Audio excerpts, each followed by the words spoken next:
Olá, tudo bem?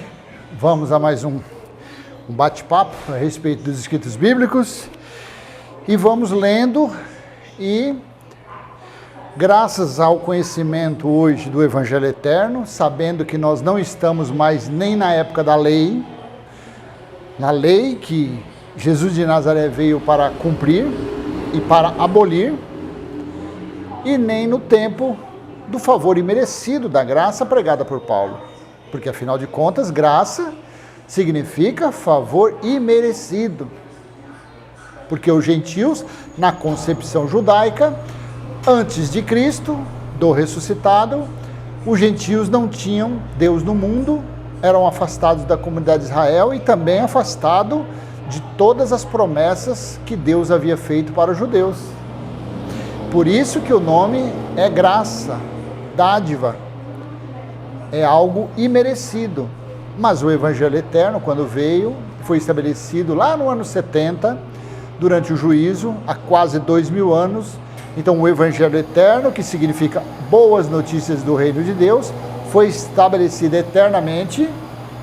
Aí sim, todos, de todo povo, nação, tribo, língua e povo, todo mundo assumiu, todo mundo tomou posse dessa herança eterna, que é o reino de Deus em nós. E nós, principalmente, somos, para contextualizar, não existe mais isso, mas para contextualizar esse nosso bate-papo,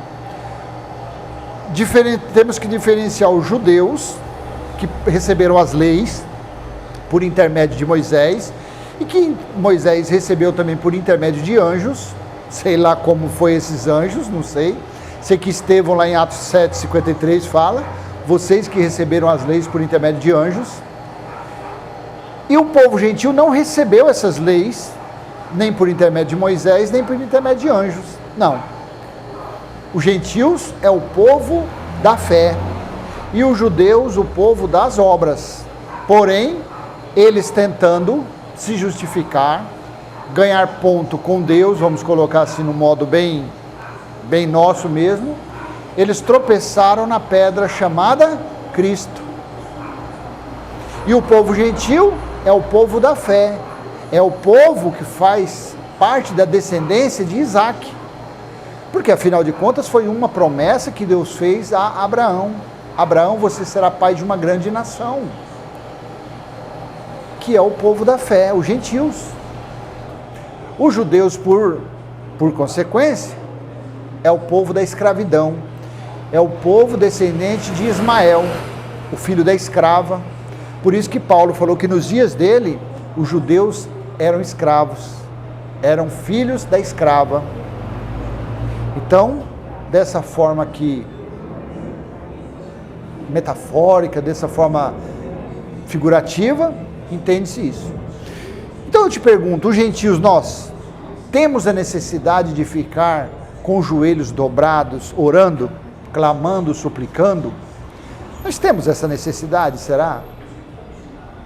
Afinal de contas, Jesus de Nazaré, ou Yeshua, aquele que veio antes da cruz, aquele mesmo que disse lá na cruz, tetelestai, está consumado, ele ensinou a nação gentílica, ele nos ensinou os gentios a fazerem oração ou orações? Será que é isso? Essas orações que estão dentro dessas chamadas igrejas, na verdade elas não são uma tomada, não foi roubado essa obra que pertencia aos judeus e foi colocado essa obra da oração na mente dos gentios, na mente desses que frequentam essas chamadas igrejas? Porque eu vou ler para você a respeito do juiz iníquo, que Jesus disse aos discípulos uma parábola. E eles fazem o que? Eles pegam desta parábola que Jesus de Nazaré, ou Yeshua, ensinou os seus discípulos, que eram judeus, que faziam parte do judaísmo, do povo hebreu, e pega esses ensinamentos que Jesus deu aos discípulos e traz para os dias de hoje. Não os dias de hoje, desde quando existem os protestantes, desde quando existe o catolicismo, Desde quando, segundo dizem, no ano 317, um romano chamado Constantino fundou o catolicismo. E está aí a oração, e clamando e suplicando em nome de Jesus, em nome de Jesus, em nome de Jesus, em nome de Maria, em nome da Virgem Maria. E a prova que eles não conseguem enxergar, que está a um palmo do seu nariz, é que Deus não tem ouvido a oração deles. Quantos protestos tem pelo mundo? Teve agora um aqui recentemente, no ano 2022, orações, jejuns, costumes judaicos, e não resolveu em nada, não deu nenhum fruto, a não ser cadeia para quase 2.000 pessoas. Tirado da onde? E nesses hospitais, campanhas e campanhas e pessoas indo de madrugada, levando sopa, tudo bem, até aí, claro, você ajudar com alimento e tal, mas eles levam essas orações na Caracolândia, em presídios, e resolve o quê?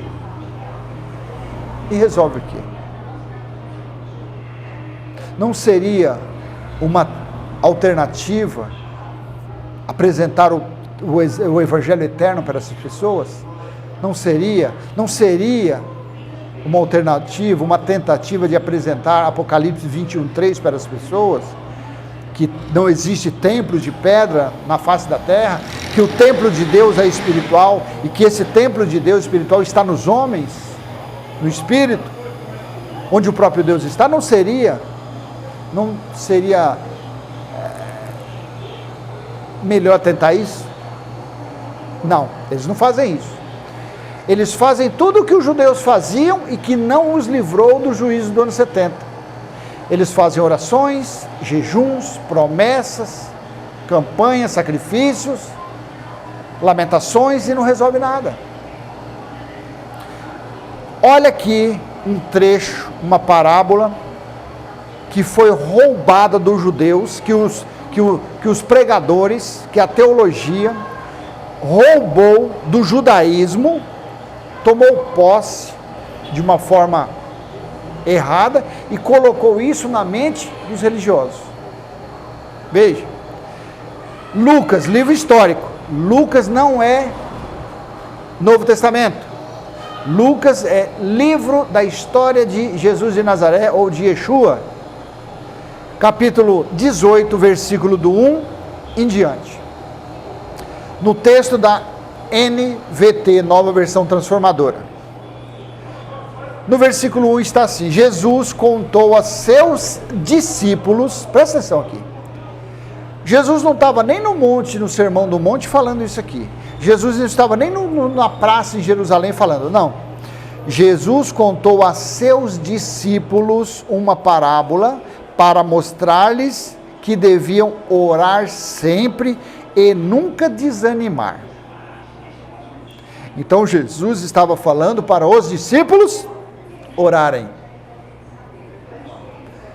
Mas essa oração para os discípulos seria eternamente? Claro que não. Esta oração seria enquanto Deus estivesse no terceiro céu. Orar é falar. Falar, você fala com Deus a hora que você quer. Mas essa oração é a oração dos judeus. Essa oração de dobrar joelho, essa oração de colocar a cara na terra, essa oração de orar dentro de templo, isso é oração de judeu.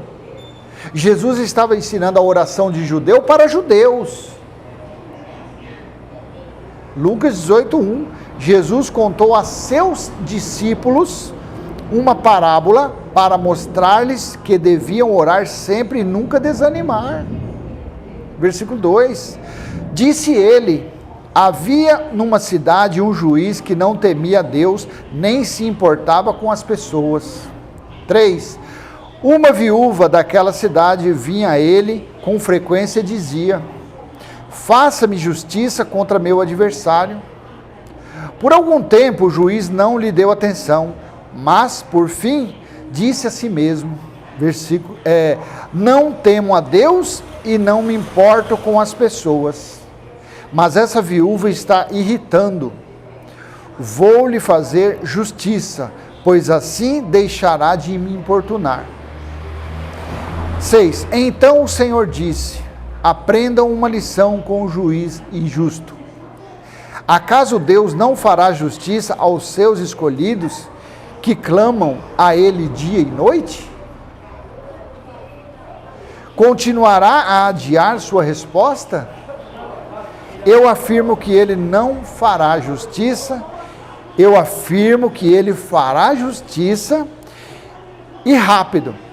Mas, quando o Filho do Homem voltar, quantas pessoas com fé Ele encontrará na terra?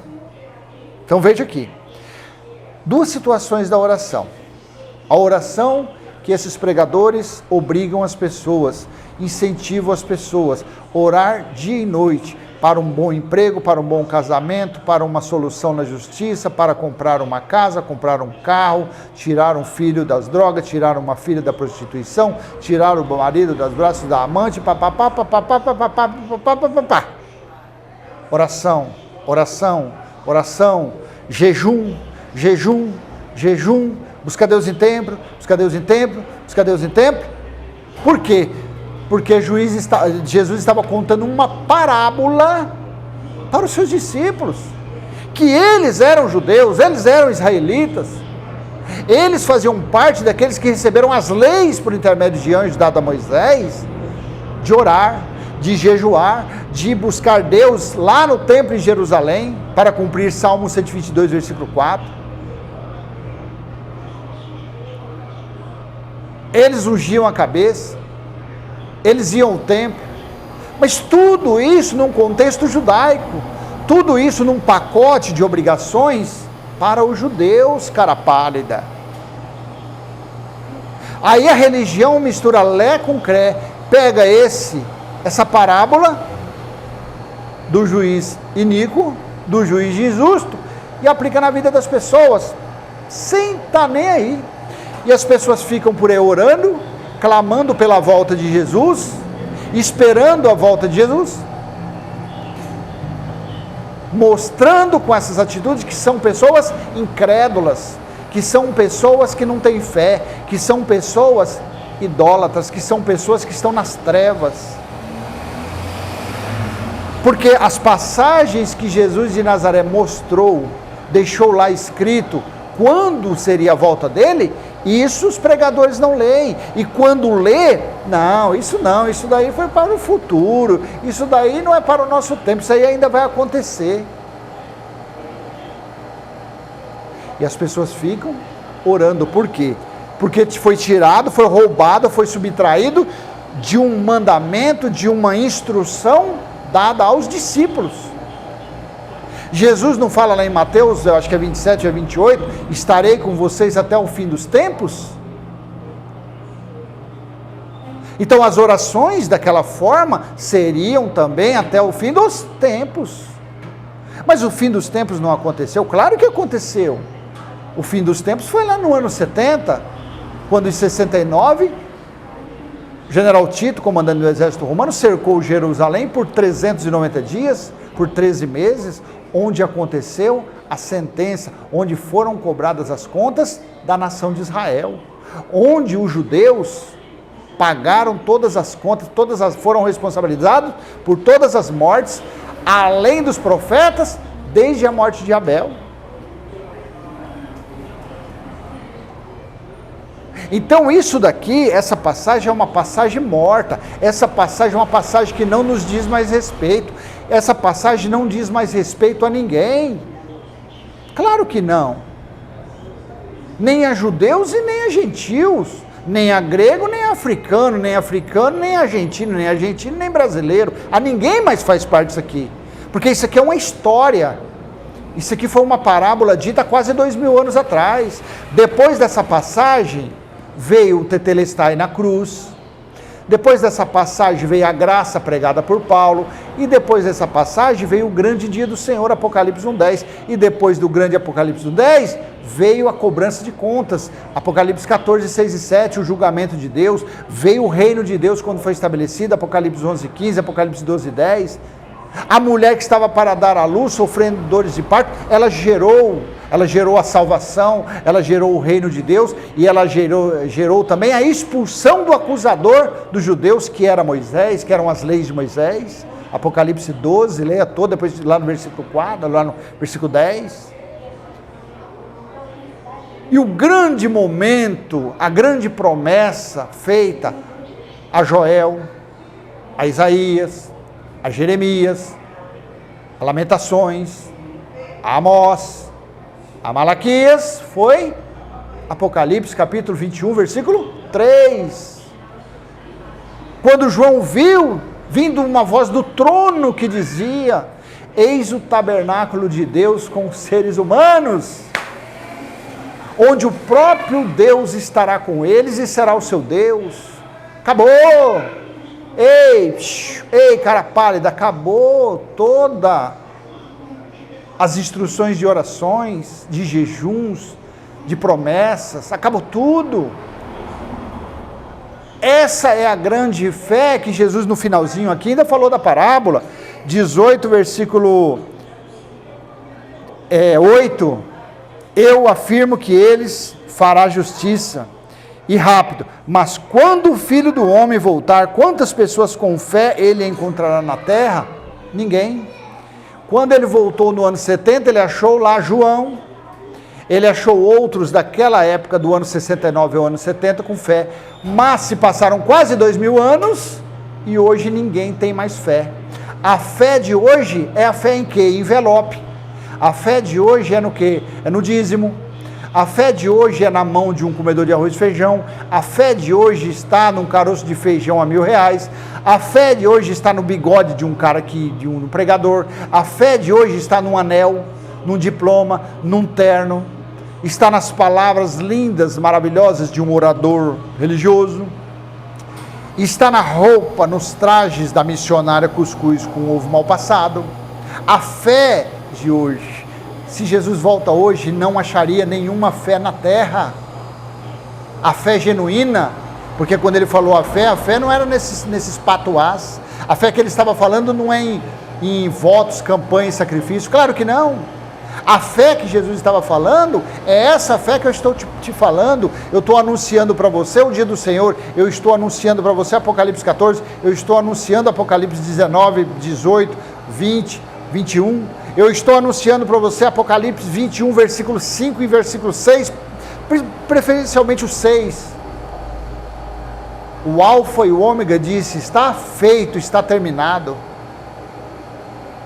Se ele voltar hoje e for lá no Brás, onde tem aquela sinagoga que diz que cabe 10.000 pessoas sentadas, a fé que ele vai achar lá é o morcegão com o dedo torto, falando para a pessoa dar tudo que tem na conta bancária. A fé que ele vai achar hoje é o chapelão, mostrando lá que tem que ter, a fé é 150 pessoas dentro da caverna chamada igreja dele, que se apresentem com R$1.000. Essa é a fé que Jesus, se voltasse hoje, ele iria achar. Mas a fé genuína pode rodar o globo. Você é um terraplanista, pode rodar a terra, pode percorrer a terra plana, ou então o globo terrestre. A fé que vai achar hoje é nisso. A fé é em templos, em teologia, a fé é em visões, a fé é na pombagira, a fé é no tranca-rua, a fé é em espíritos de engano. Essa é a fé que se acha hoje. A fé genuína, não. A fé que tem hoje, nesses antros, nessas casebres, nesses albergues chamados igreja, é que um dragão da Bíblia solta fogo pela venta.